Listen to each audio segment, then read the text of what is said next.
Herkese selamlar arkadaşlar. Bugün krallık savaşı ile ilgili bir değerlendirmemiz var. Değerlendirmemizi yapalım. Yeni oyuncular olsun ya da uzun süreli oyuncular olsun. Nasıl değerlendirme yapılması gerektiği hakkında biraz ön bilgi vereyim. Tabii savaşları sürekli gösteriyoruz. KVK savaşı olsun, Kaos savaşı olsun, Arena savaşı olsun, sıfırlamalar olsun. Kanalımızda illaki bir ton savaş var arkadaşlar. Şimdi ama bunların yanında da birkaç değerlendirmesi olsun. Çünkü millet nasıl yorumlayacağını hiç olmasa bilsin. Şimdi arkadaşlar, Krallık Savaşı'nda 2 krallık oluyor, 3 krallık oluyor, 4 krallık oluyor. Yani sürekli artıyor bu durum. Ona göre savaşın değerlendirmesini yapıyorsunuz. Şimdi en fazla kaç tane krallık oluyor? Normalde 4 tane oluyor en fazla. Bu 4 krallıkta arkadaşlar şimdi şunu yorumlamak aslında çok önemli. Şunu yorumlamak aslında çok önemli. Şu görünen, bak uyarı veriyor. Diyor ki bu krallık diyor senin krallığını hedef alıyor diyor. Yani bizim krallığı hedef alıyor. Biz de şu işarette biz de bu krallığı hedef alıyoruz. Çünkü 2 katı puan veriyor. Bunlara bu 503. krallığa bizim krallıktan 2 katı puan alıyor. Diğeri biz de 488. krallıktan 2 katı puan alıyoruz arkadaşlar. Bu sürekli dönem bir şey. 1,5 saati var mesela. 1,5 saat sonra tam tersi olacak. Biz 503'e bakacağız. Onlar 488 de bizim krallığa bakacak. Şimdi. Yani böyle bir durum var. 2 katı puan almak KVK savaşlarında önemli. Böyle durumlarda üst sahibi değilseniz pek yapacağınız bir şey yoktur. Ya da kaptanınız yoksa pek yapacak bir şeyiniz yoktur. Yeni oyuncuysanız falan daha kaynak falan toplama işleriyle uğraşıyorsanız yine 2x puan falan alıyorsunuz ama pek puan veremiyor olabilirsiniz. Aslında KVK Savaşı'nın arkadaşlar belli bir yerde çok güçlü olma, lonca olarak çok güçlü olmayla alakalı bir durum değil. KVK Savaşı'nın en önemli yeri krallıkta çok lonca olması. Eğer krallığınızda çok fazla lonca varsa dost olur düşman olur. O sizi irdelemez o kadar ama çok fazla lonca varsa büyük ihtimal KVK Savaşı'nı kazanırsınız. Bunun da nedeni şimdi diyelim ki bir krallıkta bir lonca var güçlü. Geldi krallıkta hepinize vuruyor, hepinizi yakıyor falan filan. İyi de puan çıkarttı. Ama siz diğer loncalarla, kendi krallığınızdaki diğer loncalarla o loncayı puan olarak rahatlıkla geçebilirsiniz. Çünkü çoğu kişi görev yapmaya çalışıyor. Görev puanına ulaşmaya çalışıyor. Ama diğer krallıkta bir tane atıyorum güçlü lonca vardır, 2 tane güçlü lonca vardır. Diğerlerin başka lonca yoktur. Ya da diğer loncalara uyumuştur. Bu şekilde geçme olasılığınız var. Şimdi adam geliyor mesela sizi sıfırlama yapıyor. Sizin adamlarınızı sıfırlama yapıyor. Tamam sıfırlama yapıyor da arkadaş. Diyelim ki büyük bir hedefi vurdu adamlar. Adam gidip de 3 kere 4 kere adamların patladığını düşün mesela. Sizin oyuncu güzel puan çıkarıyor bu sefer. Eninde sonunda tamam o adamı belki sıfırlayabilirler ama düşün 3-4 kere onda patlıyorlar. Gidiyorlar 3-4 kere bir diğerinde patlıyorlar falan. Bu adamlar da illaki size puan getiriyor arkadaşlar. Böyle durumlarda size puan getiren çok yerler var. Yani siz puan kaybediyoruz diye baktığınız yerden puan kazanabiliyoruz'a dönüyorsunuz işi. Dediğim gibi bu şekilde puanlamalar yapılıyor. Şimdi burada değerlendirilmesi gereken aslında şu var. Şimdi örneğin mesela bizim loncayı düşünelim. Normalde 488'e gidilmesi lazım. Eğer ki krallıkta başka lonca yoksa ya da yardımcı lonca yoksa bu sefer 503. krallık bizim krallığa rahatça konabileceği için Hisarlar falan filan olsun geleceği için bu sefer 2x puan onlara gitmesin diye kendi krallığınızda kalmak zorunda da kalabiliyorsunuz. Ama krallığınızda çok lonca var mesela. Savaşçı lonca çoktur. Rahatlıkla yapmanız gereken 2x nereyse örnek burası bizde. 2x olan krallığa gidip arkadaşlar orada şu an bende şey var. Savaş öfkesi. Örnek burası. Buraya gidip arkadaşlar hedef aramak. Hedef mi vuracaksınız mesela? Hedef arıyorsunuz. Kendi krallığınızda bulamadınız. Nereye gideceksiniz? 2x olan yere. Bu hem sizin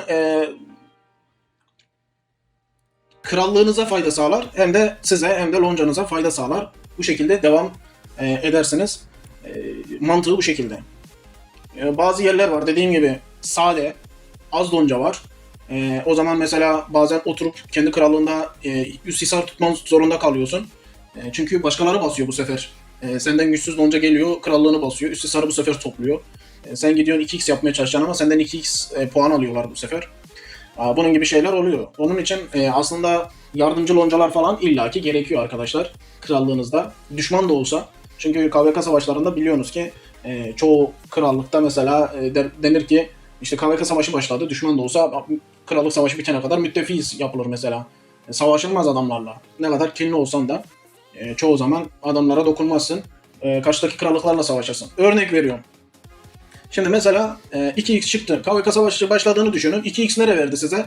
Burası verdi. Hedef için söylüyorum ya da hisarlar için söylüyorum. Arkadaşlar iyi gözetlemeniz lazım. Bu işleri iyi değerlendirmeniz lazım. Sadece rastgele krallığa gitmek ya da başkasından ses seda beklemek yanlış olur. Siz bilgili olun. Yani şu videolara denk geliyorsanız bu konularda siz bilgili olun. Birileri sizi yönlendirmesin. Şöyle olmasın. İşte 2x vermeyen krallıklarda gidip boşuna hedef aramasınlar. Öncelik 2x olmalı. Sonrasında diğer 1x olabilir. 2x'te niye olmayabilir? 2x'teki loncalar atıyorum kudretlidir. Güçlüdür. Üst hisarda size sıkıntı yaratırlar. Dersin ki abi biz burada savaşamıyoruz. Bu sefer döner normal diğer krallıkları dolanabilirsin. Şimdi örnek veriyorum. Bu krallık 2x veriyor bize. Hemen arkadaşlar üstü kim tutuyor? Örneğin mesela burada kudretli bir lonca var. Buna dikkat edilmesi lazım. Girdin, bakıyorsun. Neye bakacaksın arkadaşlar böyle bir durumda? Şimdi burada bu krallığa gelsen üst hisar savaşında acaba kimle karşılaşırız biz? Kaptanını görmen lazım. Kendi kaptanını iyi değerlendirmen lazım. Örnek veriyorum. Bu bize sıkıntı çıkarır mı? Ben kendimden bahsedeyim. Atıyorum ben diyorum ki bana sıkıntı çıkarmaz o kale. Ama senin diğer oyuncularına sıkıntı çıkarır. Örnek veriyorum bu. Kendine loncandaki normal kaptanlara falan ölçmen lazım. Karşılıklı böyle değerlendirmen lazım kaptanlarınızı. Bak mesela bu aynı şekilde. Örnek veriyorum. Bana sıkıntı çıkarmaz ama benden sonraki kaptanlara mesela sıkıntı çıkarır diye yorumlayabilmeniz lazım. Yani çok şey değil yani. Kötü bir lonca değil. Kudretleri yüksek. İlla ki aşağı gidene kadar buralardan kaptanlar bulacağımızı düşünüyorum. Bir de atıyorum mesela bu adamlardan asker çıkar savaş zamanı. Bazı savaşlar sadece güçle kazanılmaz. Askerden dolayı kazanılır. Adam T5 gönderirsen, T4 gönderirsen sen revir çıkaramazsın, adam çıkarır. Adam korkmaz savaştan, senin adamların korkar savaştan. Bu gibi durumlarla çok karşılaşırsınız. Şimdi bakıyorum kudretli loncalarda çoğu da mesela farm olabiliyor. Yani hemen kudretli lonca görüp de korkmaya, tırsmaya gerek yok arkadaşlar. Kaptanları değerlendirin sadece. Dönüp kaptanlarına bakın. Örnek veriyorum bu adamlara sıfırlamaya gidilir mi? Bu adamlar sıfırlamaya gidilmez arkadaşlar. Örnek bak 80 kutsalı var. Bu adam atıyorum mesela belki zorlayabilir. Ekipmanları tam görünmüyor da. Buna göre değerlendirin. Şimdi gidip de klan mesela 200B'nin üstü. Bu adamlar belki 2B'nin üstündedir hepsi. Sen gidip de bu adamlardan hedef bakamazsın. Ancak krallığındaki diğer oyunculardan hedef bulman lazım. O da dediğim gibi bu lonca sana ekmek vermez. Hisarlarda vuruşursun. O da dediğim gibi şeye bağlı. Kaptanına bağlı. Şöyle bakıyorum. Bir de çok güçlü olursa zaten adamlar da yönünü sana çevirir.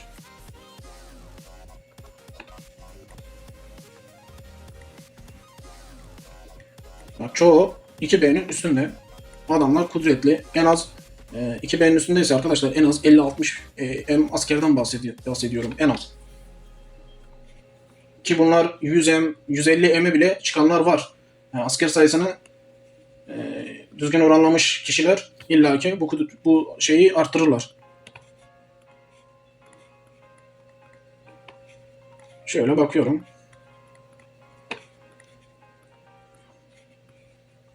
Şimdi her loncaya göre de arkadaşlar karşıdaki krallık aynı değerlendirmeye tabi tutulamaz. Dediğim gibi herkes kendi loncasına göre bir değerlendirme yapması lazım.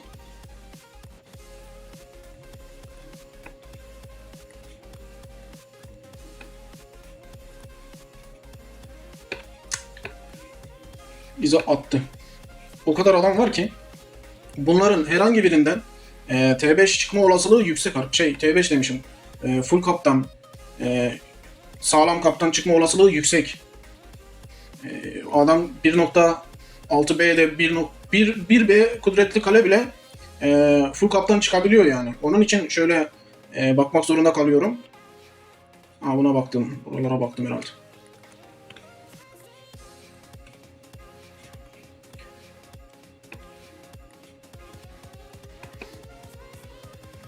Bak ortalamayı, bak 59 60 diyelim biz bunu. 60 tane 2B'nin üstünde kalesi var. Örnek bu şeyin, Lonca'nın. 3B'lik adamlar falan filan da vardı. Onlar da çıtayı tepeden tutuyorlar arkadaşlar. Şimdi genel anlamda bakmaya çalıştık. Şöyle bir bakayım.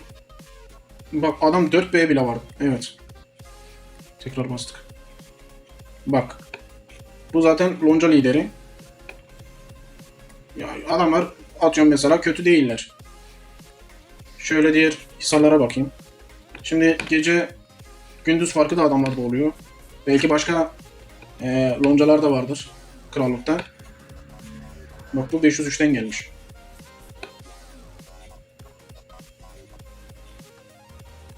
Şimdi krallık savaşında geldin üst sonuncasına baktın. Belki de tespit edemedin, olabilir. Adamlar bak çok şeydir. Çok kudretli adam vardır. Diyelim ki tespit edemedin adamları. Bir şekilde üste gittiğin zaman zaten karşına daha sağlam adam gelince zaten bunu fark edersin. Her zaman kalkıp da şey yapamazsın. Ya da başka bir loncada bekler kaptan. Sen gittin üste içtima açtın, bir bakarsın ki ona katılmış, seninle savaşmaya çalışıyor. Şimdi üst loncasına baktıktan sonra, hisarlara baktıktan sonra hemen üstün yanından arkadaşlar kendinizi odaklayın böyle. Kaçıncı krallık mesela? 488.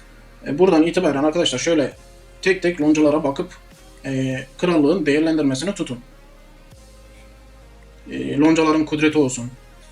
Bu loncalardaki kaptanlar olsun. Hepsine bakmazsınız. Ama baştan mesela birkaç tane bakarsınız. Örnek veriyorum bak. Krallık farklı ama bu krallıkta da adamı var. Hemen eleyebilirsin mesela. Ama içinden birkaç tane adamına bakabilirsin. Gerçekten elenebilir mi? Başka krallıktalar mı diye. Bunu bu şekilde yapıp değerlendirebilirsin. Şimdi örnek veriyorum. Biz bakmaya devam ediyoruz. Şunu direkt eledik. Düşük seviyede kaleler var. Evet, boşuna bakmaya gerek yok. Şunu biraz büyütelim.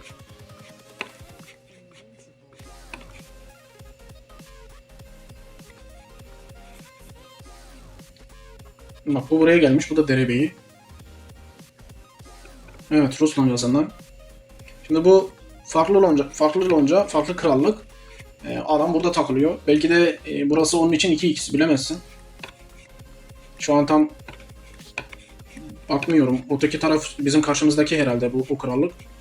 Baktım mesela çoğu boş ya da hedef bulunamayacak şekilde. Bunu düzgünce değerlendirin arkadaşlar. Lonca liderine haber verebilirsin. 2 satır kaptanla yazabilirsin. Diyebilirsin bak ben krallığı değerlendirdim. Burada en güçlü kaptan şu. Sen bu adamı yersin deyip şunu diyebilirsin. Ya arkadaş işte krallığı ben değerlendirdim. Krallıkta çok güçlü kaptan yok. Senden güçlü kaptan da yok. İyice bakındım. Biz hani boş boş takılmak yerine biz bu krallıkta at koşturabiliriz deyip adamı da biraz rahatlatıp götürebilirsin. Çünkü kaptanlarda şu olabiliyor. Diyor ki ya benim gücüm yetmez. İşte ben sıkıntı yaşarım. Beni zorlamasın. Yapan kaptanlar da illaki var. Onları da anlayabiliyorum. Ama böyle rahatlatabilirsin, söyleyebilirsin, gösterebilirsin. Adamı o şekilde savaşa götürürsün. Burada sadece her şeyi kaptana bağlamayın. Bir kaptan olarak söylüyorum. Evet. Mesela ben gördüm, değerlendirdim. Kudreti de var adamların. Ama savaşamayacağımız bir lonca değil. Örnek veriyorum mesela. Bu loncanın kudreti olsa da savaşırız yani. Bu şekilde değerlendirmenizi siz de yapabilirsiniz. Şimdi şöyle tekrar baktığım zaman mesela 503 bu bizi baz alıyor. Şu an biz kendi krallığımızı vermedik tabii ki. Şu an bakın üst hisarlar falan biz de vermedik. Akşam mesela gittik karşı krallığa gittik. Burada 503'e gittik, evet 2x o taraftaydı. 503'e gittik, geri döndük, kendimizi aldık. Bunlar gelmesin diye. Şimdi burada şu yapılmaması lazım. Karşıdaki 483 mesela bize normal puan veriyor. Hiçbir zaman 2x'e dönmüyor arkadaşlar. Biz de onun için 2x'e dönmüyoruz. 2 krallık sadece gösteriyor. Bir buna, bir ötekine, bir buna, bir ötekine. Bu şekilde gidiyor. Bunlar da bizi baz almıyor. Bunlar da bizi baz almıyor. Ama ne oluyor? Diyelim ki bu 2x. Bu adamlar güçlü. Hem burayı tuttular. Başka bir loncalar daha var. Onlar da güçlü. Bu adamlar kalktılar diyelim ki geldiler bizim krallığı da aldılar. Ne yapacağım bu sefer? Senin krallığını tutuyor adam. Kendi krallığını tutuyor. Bir bakarsın ki öfke açanı bile vuruyorlardır. Bu sefer arkadaşlar gözü buraya dikiyorsun. Burada atıyorum 1x'tir. 2x vermez. Bu sefer arkadaşlar burası çok çok cazip gelmeye başlar sana. 483 ne kadar 2x vermese bile, 2x hiçbir zaman gelmese bile bir bakarsın ki ne dersin ki ya arkadaş işte buraya gideyim de burada sıkıntı çekmez millet dersin. Burada o şekilde oynayabilirsin yani. Hedef de bulabilirsin. Çünkü KVK savaşı illaki bir şekilde gidecek. Her zaman kalkıp da 2x'i kollayamazsın. Dediğim gibi 2x kollasan bile bir bakın kendi krallığına da 2x için gelenler oluyor. Bu sefer sıkıntı yaşıyor. Mesela bu krallıktaki şu loncaya bakalım. Evet, daha yine orada gördüğümüz. Bunların da kudreti var. Kaptanlar var. Evet, T5'leri çıkar.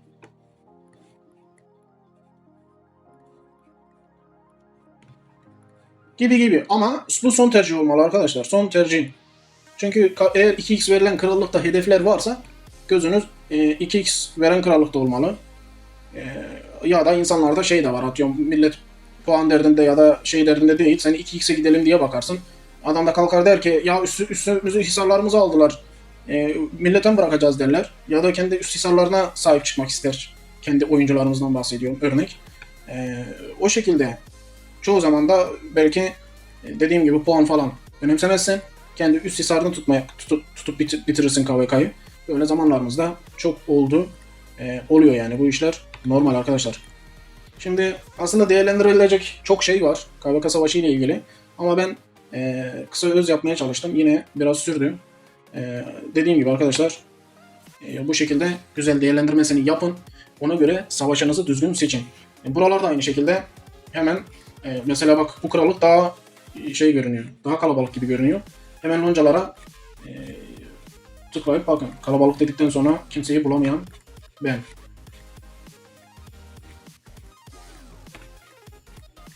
Evet.